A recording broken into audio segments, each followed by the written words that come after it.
Apocalipsis capítulo 4, y vamos a leer el versículo 11. Apocalipsis 4, versículo 11. Dice así: Señor, digno eres de recibir la gloria y la honra y el poder, porque tú creaste todas las cosas y por tu voluntad existen y fueron creadas. Lo repetimos todos juntos. Señor, digno eres de recibir la gloria y la honra y el poder, porque tú creaste todas las cosas y por tu voluntad existen y fueron creadas. Amén. Señor, nos unimos a este grupo selecto de aquellos 24 ancianos que se postraron delante de ti, delante del trono, y adoraron al que vive por los siglos de los siglos. Así como ellos echaron sus coronas delante de tu trono, también delante de ti ofrendamos nuestras vidas, Señor, para que tú las tomes nuestra mente, nuestro corazón, y que en el estudio de tu palabra haya claridad, para que al nutrirnos de ella haya vida espiritual, que nos asemejemos a ti y que podamos, Señor, mostrar al mundo el mensaje limpio, claro, que pueda, Señor, transformar vidas y pueda, Señor, seguir siendo luz en este mundo donde tantas tinieblas hay. Confiadamente oramos en tu nombre, Jesús, y para tu gloria. Amén. Amén. Queremos, hermanos, en esta quinta clase, continuar con nuestro tema acerca del reino de Dios. Como hemos hablado, este es un tema de vital importancia para la iglesia en todo tiempo, pero aún más en este tiempo, dadas las circunstancias que nos están tocando vivir. No estamos viviendo en el primer siglo cristiano, no estamos viviendo en el medioevo, estamos viviendo en el siglo XXI. Y aunque los principios son los mismos, muchas veces los retos son diferentes. Y como sabemos que la palabra de Dios trasciende el tiempo y la palabra de Dios nos prepara y nos equipa para enfrentar y confrontar cualquier tipo de desafío en cualquier momento en el que nosotros como cristianos vamos a vivir. Por eso el tema del reino de Dios es un tema que debe perdurar en nuestra mente, porque el concepto del reino de Dios no puede sustraerse de los programas de la iglesia y de nuestra vida cristiana. Los cristianos que no estemos claros o que no estén claros acerca de esta doctrina van a ser muy vulnerables a las diferentes exigencias que el mundo o que el contexto en el que nosotros vivimos traerá. Se han levantado muchos analistas ahora con la manera de transmitir las ideas que viene a través de las redes sociales. Es una avalancha de criterios, de conceptos, es una todos los comentaristas y todos quieren ser tendencia, quieren proyectar sus ideas, sus análisis, quieren ganar mucho like, tienen una visión diferente. Nosotros como cristianos, nosotros como iglesia, debemos seguir proyectando el mismo mensaje que Jesucristo proyectó. Nosotros tenemos, siempre le comentamos a los hermanos, el mapa original lo tenemos nosotros. El mapa original es la palabra de Dios. Podemos decir amén. Amén. La palabra de Dios ha trascendido a la historia, porque la palabra del Señor manifiesta quién es el Señor, no solo en lo que Él dijo, no solo en lo que Él hizo, sobre todo en lo que Él es. Por eso en esta mañana, en esta clase, nosotros vamos a enfatizar un elemento fundamental para no confundirnos, porque una de las tareas esenciales de Satanás es precisamente confundir, es precisamente tratar de dar cierta información, captar la idea y después manipularla para que tú llegues a un concepto diferente y de acuerdo a lo que pensamos, como un hermano esta mañana me recordaba cuando estudió artes culinarias en Cuba. Él me dijo que lo único que aprendió de la cocina es que somos lo que comemos.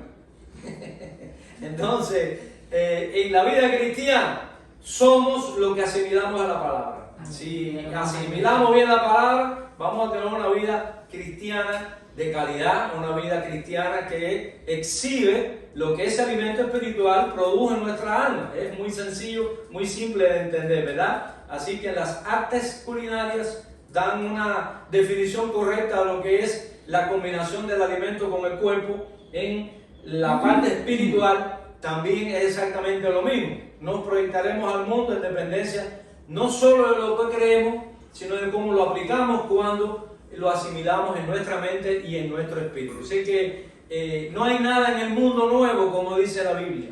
O sea que hay variantes, pero que está ya por la palabra de Dios, que es el mapa, ya está antecedido en la Escritura de las cosas que hoy en nosotros estamos mirando. Hay muchas cosas que irán aflorando, muchas cosas que se irán mostrando nuevas en el mundo para nosotros, porque cuando tú lo buscas en la Biblia te vas a dar cuenta que estaba ahí.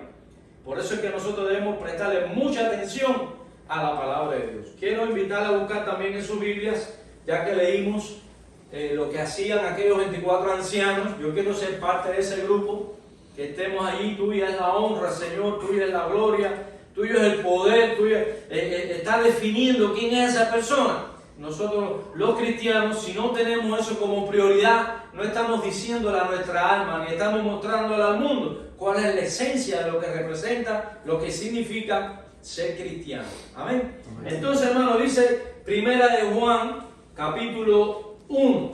Vamos a estudiar estos primeros versículos para que en esta oportunidad podamos especificar mejor la valoración que hacemos no solo de las Escrituras, sino de la revelación que hay en las Escrituras acerca del mismo Dios, acerca de Jesucristo. Y en la clase anterior les definimos bien que Dios nunca ha dejado de ser rey, Dios nunca dejará de serlo. Entonces, ¿cuál es el problema para que algunos en definir el reino de Dios, que ya es, están esperando un reino que será? Entonces significa que todavía hoy no es. Por eso debemos definir con claridad que el reino de Dios es eterno como Dios. Amén. Y nosotros, por la gracia de Cristo, y esta semana que pasó, recordamos la muerte, recordamos la pasión de Cristo, recordamos su sufrimiento en la cruz. Una de las cosas que más nos impacta y que muy pocas veces la pensamos, pero de vez en cuando debemos ir al Calvario. De vez en cuando debemos ir ahí a la cruz, debemos mirar a Cristo. Los liberales, en la década de los 70, 80 y un poco más quizás, escuchaba que los liberales comenzaron a decir que era demasiado cruel hablar de la cruz, hablar de tanta sangre, y comenzaron a desmontar de las enseñanzas básicas y esenciales del cristianismo. Eso me dio el pecado, fui a la cruz, la sangre de Cristo, todos esos conceptos que son vitales para la fe cristiana. Vaya hoy a muchas congregaciones y está vedado hablar de eso. Vamos a hablar de la mente positiva, vamos a hablar de lo que podemos lograr y muchas veces no se tiene en cuenta la base sobre la que se sustenta el cristianismo, que es por causa de ese sufrimiento de Cristo en la cruz, y lo que Pablo dijo fundamentalmente: con Cristo estoy juntamente crucificado. O sea que la esencia de la vida cristiana es ir a la cruz. Por eso no olvidemos de vez en cuando visitar la cruz. Cristo mismo lo dijo con mucha claridad. ¿Qué fue lo que dijo? Si alguno quiere seguir en pos de mí, tome su cruz cuando está de vacaciones. Tome su cruz cuando tiene los fines de semana libres. Dice, tome su cruz cada día. O sea, que cada día hay razones por las que nuestra fe está siendo puesta a prueba, ya sea por elementos externos o internos que ponen a prueba nuestra fe, nuestra integridad y nuestra fidelidad al Señor. Entonces dice aquí, en el capítulo 1 de Primera de Juan, lo que era desde el principio, lo que hemos oído, lo que hemos visto con nuestros ojos, lo que hemos contemplado y palpado en nuestras manos tocante al verbo de vida, porque la vida fue manifestada y la hemos visto y testificamos y os anunciamos la vida eterna, la cual estaba con el Padre y se nos manifestó. Lo que hemos visto y oído, eso os anunciamos, para que también vosotros tengáis comunión con nosotros. Y nuestra comunión verdaderamente es con el Padre y con su Hijo Jesucristo. Estas cosas os escribimos para que vuestro gozo sea cumplido. Hay muchos cristianos que no tienen gozo. Bueno, no hay gozo cuando estas cosas no están presentes en nuestra mente. Y cuando terminemos de analizar estos versículos, nos vamos a dar cuenta de que no hay razón para que no haya gozo a pesar de las adversidades y a pesar de las tormentas de la vida. Y eso es lo que hace que nosotros pertenezcamos a un reino diferente al mundo. Acuérdense que hay otro reino que se introdujo en el huerto del Edén. El otro reino es el reino de Satanás. Entonces, para estar fuera del alcance de esas potencias que la Biblia habla, que son potencias en los aires, que tienen más poder que todos nosotros, que tienen la habilidad para estorbar en la vida a la gente, que son lo que trae todo el mal en el mundo. Para estar exento de eso tenemos que estar bajo la otra cobertura, que es pertenecer a la otra familia, que es la familia del reino, que es la familia de Dios. Entonces, hermano, nosotros, para definir lo que hablamos en la clase anterior, estas dos preguntas que definen el debate, que establecen el debate histórico, que definen el gran dilema de la humanidad. Muy sencilla las dos preguntas, no sé si recuerdan. Una es, ¿Cristo es Rey? ¿Qué respondimos? Que sí, ¿no? Decimos que amén, Jesucristo es Rey. Entonces definimos que Cristo es Dios. ¿Sí o no? Sí. Amén, Cristo es Dios. Entonces, al afirmar esta verdad, debemos asegurar y debemos estar convencidos frente al reto de explicar a la luz de la Escritura tan asombrosa revelación o tan asombrosa verdad. Como nosotros le vamos a decir al mundo que Jesucristo es Rey, desde la posición de fe, muchas veces nosotros creemos que la fe solo tiene que ver con lo subjetivo, solo tiene que ver con lo trascendente, pero ¿cómo podemos explicar al mundo desde el punto de vista racional también en lo que nosotros nos basamos para darle ese mensaje al mundo que satisface no solo nuestro espíritu, sino también nuestra mente, y cómo la persona en el mundo va a entenderlo aun cuando no se sujete? Porque no hay en el mundo ningún pensamiento que satisfaga más que el pensamiento cristiano, que el pensamiento bíblico. ¿Por qué? Porque es como la lluvia cuando cae sobre la tierra. ¿Hay algún lugar donde esa lluvia no pueda llegar? Cuando llueve, ella filtra completo, y todo lo que esa lluvia toca lo hace para bien, que va transformando la sequedad en vida. ¿Es cierto o no es cierto? Entonces el concepto de la palabra y el Espíritu Santo también, así como la lluvia, va llegando a nuestra mente y comienza a tocar sensiblemente todo aquello que va produciendo en nosotros un beneficio maravilloso. Amén. Amén. Eso es lo que la Biblia le llama vida. Esa es la vida que viene de Dios. Entonces, ¿cómo explicarle al mundo todos nuestros conceptos espirituales? ¿De qué manera? Ustedes saben, hermanos, que ha habido una gran pugna en los círculos científicos y de todo tipo para tratar de definir qué fue lo primero que existió. Bueno, ¿qué tiene que ver? Sí tiene mucho que ver. Si estamos definiendo que Jesús es Dios y estamos diciendo que Jesucristo es Rey, tenemos que entonces definir en nuestra manera de pensar a la hora de proyectar el mensaje, pero antes de proyectar el mensaje, cómo eso nos afectó a nosotros. ¿Por qué estamos aquí? Porque creemos en un Dios que nos va a dar dinero cuando nos hace falta, nos va a dar salud cuando la necesitamos. Estamos aquí porque creemos en un Dios y nos unimos a los 24 ancianos que decían: tuya es la gloria, tuyo es el poder, porque tú creaste los cielos y la tierra. Entonces ya hay un principio básico para responder a estas exigencias del mundo sin Dios.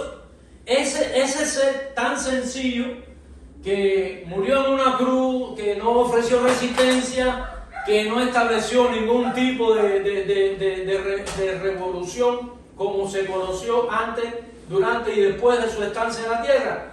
nosotros tenemos que establecer la razón por la que nosotros le damos a él la dimensión que le damos, la dimensión divina. Entonces, hermanos, al examinar este versículo, dice Juan por revelación, eso es el Espíritu Santo. Juan era un hombre inteligente, pero tampoco. Ustedes saben que la inteligencia no es suficiente para entenderlo todo. Entonces, como la inteligencia no da, escuchen esto porque es muy importante, como la inteligencia no es suficiente para entenderlo todo, ¿qué es lo que necesitamos para entenderlo todo? Necesitamos al Espíritu de Dios, necesitamos a Dios. Nosotros entenderemos todas las cosas en la medida que el Espíritu Santo va aflorando en nosotros lo que nuestra capacidad dañada por el pecado no puede. Por eso es que necesitamos a Cristo. ¿Entiendes? Cuando tenemos a Cristo, no se nos manipula. Cuando tenemos a Cristo, no se nos desvía. ¿Por qué? Porque tenemos la gracia de Dios por el Espíritu Santo que va aclarando en nuestra mente todo lo que ella necesita para no ser manipulado. Por eso, hermano, yo le digo, gastemos nuestro tiempo, nuestro valioso tiempo, gastémoslo leyendo las Escrituras, gastémoslo leyendo la palabra de Dios, gastémoslo interesados en la palabra de Dios. No es tanto en lo que la gente dice en el mundo, sino en lo que la palabra dice del mundo. Entonces dice aquí, lo que era desde el principio, la palabra aquí, principio, está hablando del principio de la creación. ¿Estamos entendiendo? Vamos otra vez a repetirlo y vayan a su Biblia, ya sea en papel o electrónico. Dice, la palabra principio indica inicio de la creación, no el inicio del creador. ¿Viste qué sencillo está? O sea que cuando dice lo que era desde el principio, o sea que hay alguien que antecede al principio, hay alguien que antecede al comienzo. ¿Quién es ese? Dios. Esa es la manera en la que nosotros podemos responder a nuestras propias exigencias acerca del origen de lo que existió primero. Dice, el creador existía antes de la creación. De ahí se inicia a partir de ese momento el proceso de la creación. ¿Qué dice Génesis 1:1? En el principio creó quien Dios. O sea que Dios no está surgiendo en el principio, sino que en el principio, o sea, cuando se inicia el tiempo, cuando se crea todo lo que existe materialmente, o sea, la creación como tal, para no irnos demasiado al concepto, dice aquí el versículo, lo que hemos visto, es decir, lo que hemos oído, lo que hemos visto con nuestros ojos, lo que hemos contemplado y palpado en nuestras manos tocante a quién? Tocante al verbo de vida. Es decir, que está asociando al principio con el verbo de vida. Muy interesante que podamos leerlo de esta manera. Ustedes verán qué importante es. O sea, no olvidemos que en una oración gramatical es el verbo quien lleva la carga dinámica de la palabra. Y según este texto, la creación partió de algo que aquí se le denomina vida. Y palparon nuestras manos tocante al verbo de vida. Quiere decir, cuando tú miras desde el principio, cuando analizas principio, está dando el inicio a lo que existe en la realidad objetiva empírica. ¿Comprende? La realidad objetiva empírica es todo aquello que podemos ver, todo lo que nuestros sentidos pueden contemplar. ¿Ves? Por eso, que es interesante que el mismo Juan dice, lo que hemos oído, eso es un sentido, no es un sentido. Dice, lo que hemos visto, lo que hemos contemplado, es un proceso, la contemplación es un proceso de análisis, no solo es una vista, sino que hay un análisis de todo aquello que ha sido creado. Dice, lo que hemos contemplado, dice, y palpar en nuestras manos. ¿Qué cosa es palpar? Otro sentido. Quiere decir que los sentidos se activaron correctamente en la medida que ellos fueron entendiendo quién era ese personaje que estaba delante de sus ojos. Gloria a Dios. ¿Qué cosa más? Ellos comenzaron a entender realmente qué es lo que es la vida. Y dice aquí, lo que había desde el principio. ¿Y qué es lo que había desde el principio? Según el pasaje, el verbo de vida. Es decir, de donde partió la creación, Juan lo llama aquí vida, el verbo, lo tocante al verbo de vida. Entonces, se le llama a Jesucristo. ¿Qué cosa se le llama a Jesucristo? El verbo de vida. Él es la acción sobre la creación. Él es el que creó, el que diseñó, el que estableció los cielos y la tierra. Por eso dice Juan también en Apocalipsis, en el capítulo 4, volvemos a leerlo tal como lo dice ahí para no olvidarnos. Señor, digno es de recibir la gloria y la honra y el poder. ¿Quiénes son esos? Los 24 ancianos que ya están ante el trono de la gloria de Dios.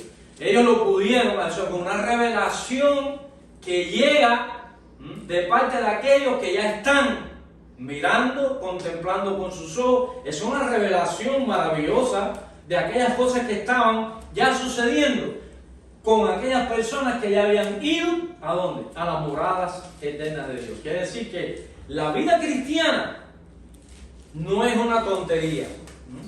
El Evangelio no es una cosa tonta, sino que registra todos los elementos que tienen que ver con el saber, que tienen que ver con el conocimiento. Dice, Señor, digno eres recibir la gloria y la honra y el poder, porque tú creaste, ¿qué cosa? Todas las cosas. Entonces, porque Él es el creador de las cosas, Él es el verbo de vida. Y es el que le dio inicio a la creación. Quiere decir que la creación no es, antes de la creación existía Dios. ¿Estamos de acuerdo en eso, verdad? Antes de la creación existía Dios. Y un día Dios, que es Dios, decidió crear los cielos y la tierra. Y a partir de ahí, nosotros honramos y alabamos al Señor porque nosotros somos parte de esa creación. Pero lo grande y maravilloso de nosotros es que de Él puso en nosotros. Hagamos al hombre conforme a nuestra imagen, conforme a nuestra semana, dice. Y sopló, ¿qué cosa? Aliento de vida. Usted tiene el aliento de vida de Dios. Sea cristiano o no, el aliento de vida es el alma. Y sabemos que el cuerpo no es la vida, sino es el espíritu del alma que está en ese cuerpo. Así que es muy importante, aunque no vamos a tener mucho en eso, pero es para que tengamos una idea. Dice, lo que había desde el principio, o sea, el verbo, es decir, de donde partió la creación. Juan lo llama aquí vida, llamando a Jesucristo el verbo de vida. El verbo de vida. De tal manera que aquella vida de la que partió la creación, escuchen, aquella vida de la que partió la creación, ¿de dónde partió la creación? ¿De dónde partió la creación? ¿De quién? Del verbo, de la vida. La vida viene de Él. Y a través de Él es que existe todo lo que existe. Ustedes vayan pensando que el objetivo fundamental del estudio es definir el reino de Dios. Quiere decir que Él es anterior a la creación. Es decir, que Cristo no es rey a partir de la creación, sino es antes de la creación. Por eso tenemos que entenderlo bien. Por eso cuando comenzamos a comprender esa realidad, nuestros pies se doblan delante de Él. Es una de las cosas que va a suceder. Dice que todas las rodillas, ¿cuántos creemos eso? Amén. Dice, todas las rodillas se doblarán, de los que están en los cielos, de los que están en la tierra, de los que están debajo de la tierra, y en cualquier lugar que no esté revelado, todos un día tendrán que arrodillarse delante del verbo de vida. Ya yo estoy arrodillado, porque todos los que hemos venido a Cristo por el nuevo nacimiento, estamos en su presencia de rodillas. ¿Cuándo estamos conscientes de eso? Bendiga Señor que esta sea una realidad, ¿verdad? Dice Juan que esa es la acción, es decir, el verbo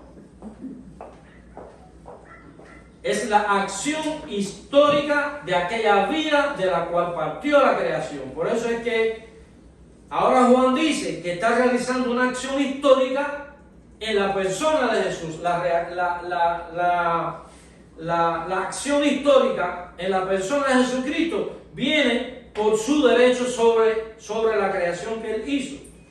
Y dice aquí el versículo 2, la vida fue manifestada. Es decir, que la misma vida que actuó en la acción de la creación, ahora está formando parte de la creación. Eso merece un minuto de silencio. Es verdad, no podemos decir amén, hermano, ¿verdad? Es decir, que ese creador, que es el verbo de vida, que antecede la creación, diseñó todo lo que existe, y yo creo que una de las cosas que vamos a disfrutar en la eternidad es que Dios nos va a permitir como Él hizo la creación. Porque mira que hay biólogos, hay personas que, ¿cómo se llama esa ciencia? Que estudian los hallazgos del pasado, que son los que estudian los fósiles, que la arqueología, las ciencias de todo tipo. Se hacen científicos, doctores en la ley, se hacen doctores en todas las facetas de todo, es haciéndose doctores sobre la base de lo que Dios creó. Un científico se le caen los argumentos, porque es muy fácil tomar de lo que Dios hizo. Es fácil tomar de lo que Dios hizo para hacerse doctor en lo que sea, pero no toma de un lugar que no exista, como hizo Dios, ¿verdad? Dios hizo lo que hay a partir de la nada, que en realidad no es que no había nada, existía Él, que es mucho más que la nada. Amén. Así que eso es algo tan extraordinario. Es decir, que en su primera venida o en su primer advenimiento, todo el contenido de aquella vida que creó está siendo manifiesto. ¿Podemos decir amén? Amén. Muy importante, el Evangelio es mucho más que una definición teológica. Es el verbo, es la existencia, es el ser que antecede la creación, que por su derecho soberano creó todo cuanto existe en el cielo y en la tierra, y ese ser maravilloso, excelso, tomó la decisión un día de venir y formar parte de esa creación que Él hizo. Oiga, qué cosa tan extraordinaria. Eso, los apóstoles se dieron cuenta de eso. Los apóstoles lograron escribir. Por eso ellos vivieron una vida no solo de santidad, que es lo más importante. Por eso ellos vivieron una vida sin miedo a morir. Ellos no le tenían miedo a la muerte. Claro, si le daban un golpe se lo sentían. Pero el problema es que era tan hermoso lo que ellos vieron en Jesús, lo que ellos escucharon de Jesús, lo que ellos vieron en las manifestaciones después de Jesús, que si esa es la vida, yo estoy en Él. Por eso yo soy la vida, dijo Jesucristo una vez. Yo soy el camino, la verdad y la vida, y nadie va al Padre si no viene a través de mí. Es decir, que usted puede decir lo que sea, pero si no es a través de este camino, usted está perdido. Es cierto, ¿verdad? Entonces, hermanos, dice allí en el Evangelio, vamos a leer el Evangelio. Juan, por eso le llaman a Juan el teólogo. Por eso le llaman a Juan el teólogo, porque verdaderamente Juan fue un hombre que pudo mirar muchas cosas con profundidad respecto a esta verdad. Dice en el versículo 1 del capítulo 1 de Juan, en el principio, ¿cuál es el principio? El principio de la creación. Exacto, ¿ves? En el principio de la creación, ¿qué era lo que había antes del principio? Dios. Solamente Dios, ¿verdad? Entonces, dice, y el verbo era con Dios. Con Dios quiere decir que había alguien más ahí, ¿verdad? Quiere el Señor decir, y el verbo, que esa acción de la que hablamos ahorita, era Dios. Este era en el principio con Dios, y todas las cosas por Él fueron hechas, y nada de lo que ha sido hecho fue hecho sin Él. En Él estaba la vida, y la vida era la luz de los hombres. ¿Cuánto hemos encontrado esa luz? O sea que recepcionarlo intelectualmente, recepcionarlo racionalmente, hasta ahí podemos llegar. Pero tomar la voluntad de que eso forme parte de nuestra vida y parte de nuestro accionar en el andar por el camino que Dios nos estableció, eso es una cuestión de libre arbitrio que debemos asumirlo. Por eso yo estoy aquí, porque además de entender esa verdad, entiendo la responsabilidad que eso entraña. Por eso debemos ser muy serios en esto. Queremos establecer en nuestra mente esas bases que nos ayuden a mirar el reino de Dios como ser parte del reino de Dios, como de no de una revolución, no de personas por ahí enamorando ideas y creyéndose que son. No, nosotros vamos a adorar a aquel que es antes de la creación, aquel que es el verbo de vida, aquel que dice Colosenses capítulo 1 que no solo es el creador, sino también, ¿qué cosa? El sustentador. O sea que Dios no solo estableció las leyes físicas para que todo el universo se mantenga en función, sino que Él, además de hacer esas leyes, hace que las leyes permanezcan. Cuando los hombres rompen una ley, desencadenan el caos. Entonces, hermano, dice aquí, en Él estaba la vida, y la vida era la luz de los hombres. Dice, la luz en las tinieblas resplandece, y las tinieblas no prevalecieron contra ella. ¿Cuánto decimos amén? Amén. Por muy oscuro que esté el mundo, por muy enredado que esté el mundo, por muchos entramados que haya en el mundo secular, en el mundo político, en el mundo económico, en el mundo religioso, la luz prevalece. No tengamos temor, no tengamos temor a lo que oímos, a lo que vemos fuera. Nosotros estamos persuadidos, convencidos, y sobre la base que hace posible que nosotros nos mantengamos en una posición inamovible. ¿Quién es? ¿Quién es esa roca inamovible? Se llama Jesucristo. Y cuando tú pienses en Jesucristo, a partir de hoy, no pensarás en Él igual que como lo pensaste ayer. Tú vas a pensar en Cristo hoy como ¿quién? Como el Rey, como Dios, sobre el que descansa tu vida, y a pesar de todo lo que pase, Él es antes de la creación. Amén. Es más, cuando esta creación pase, Él seguirá siendo igual que fue antes de la creación. ¿Cuánto decimos amén? Amén. Porque nosotros esperamos, según su promesa, dijo Pedro, cielo nuevo y tierra nueva. Él es el que es. Él es, como decían nuestros hermanos allá del sur del río Bravo. Él es el mero. Entonces, hermano, para ir finalizando ya este tema en la mañana de hoy, dice en versículo 2, porque la vida fue manifestada, la misma vida que actúa en la creación, ahora está formando parte de la creación. Es decir, en su primera venida o en su primer advenimiento, todo el contenido de aquella vida que creó está siendo manifiesto. Eso es una verdad tan rica, tan extraordinaria, que pudieron descubrir aquellos discípulos, que eso lo sostuvo frente a los leones, frente a la tortura, frente a las persecuciones, frente a los dilemas que había bajo aquel imperio romano, frente a todas las herejías y a todas las malas interpretaciones de la Torá, de la ley de Moisés, frente a la hipocresía de los judíos, frente al desvío de Israel como nación. Ellos pudieron mantenerse firmes y fieles porque ellos estuvieron mirando las manifestaciones de ese ser que hizo posible que inclusive Israel existiera. Por eso, hermanos, adoremos a Dios, y cuando pensamos en Cristo, honremos y adoremos como Él es. Dice aquí el versículo del capítulo 1 del Evangelio de Juan también, dice, aquella luz verdadera, versículo 9, que alumbra a todo hombre, venía a este mundo. En el mundo estaba, y el mundo por Él fue hecho. Déjeme decirle, hermano, que una de las doctrinas que establece la Biblia más poderosa y en la que más se enfatiza es la creación. Si usted no cree en Génesis 1:1, o usted no cree en Dios, ni cree en la Biblia, ni cree, usted no cree, hay teólogos que ponen en duda el acto mismo de la creación. Son demonios. Pero esto es una cosa muy importante. Dice, en el mundo estaba. ¿Quién estaba en el mundo? A ver si tenemos la mente rica. ¿Quién estaba en el mundo?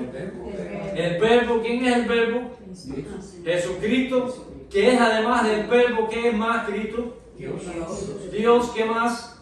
Le voy a dar ayuda. Es la vida. Entonces, y vimos la vida, el verbo de vida. Quiere decir que Él es la vida que le dio vida a todo. Todo lo que existe, que tiene vida, viene de Él. ¿Ve? Entonces dice Juan aquí, a los suyos vino, y los suyos no lo recibieron. ¿Qué clase de tontos? Pero en esta mañana aquí, ¿cuántos lo hemos recibido? Amén. Yo lo recibo como lo que Él es, como el que da vida de entre los muertos. Bendito sea Dios. Dice, a los suyos vino, los suyos no lo recibieron, mas a todos los que le recibieron, a los que creen en su nombre, le dio potestad de ser hecho ¿qué? Hijos de Dios. Hijos de la vida. Así que la iglesia es el conjunto de judíos que le recibieron y de gentiles que le recibieron. ¿Está claro eso? Porque no quiero que ningún hermano salga confundido aquí pensando que nosotros creemos que Israel no, Israel Dios lo desechó, como dice Pablo, en parte. Pero los que le recibieron, les dio la bendición de ser no solo hijos de Dios, sino lo que significa ser hijo de Dios, que es formar parte de la familia de Dios. Si somos hijos de Dios, evidentemente Él es nuestro papá. Y evidentemente usted es mi hermana, usted es mi hermano.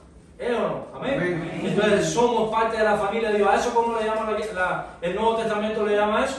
El nuevo concepto. Iglesia. Sí, la iglesia es el conjunto de judíos convertidos y la iglesia es el conjunto de gentiles convertidos.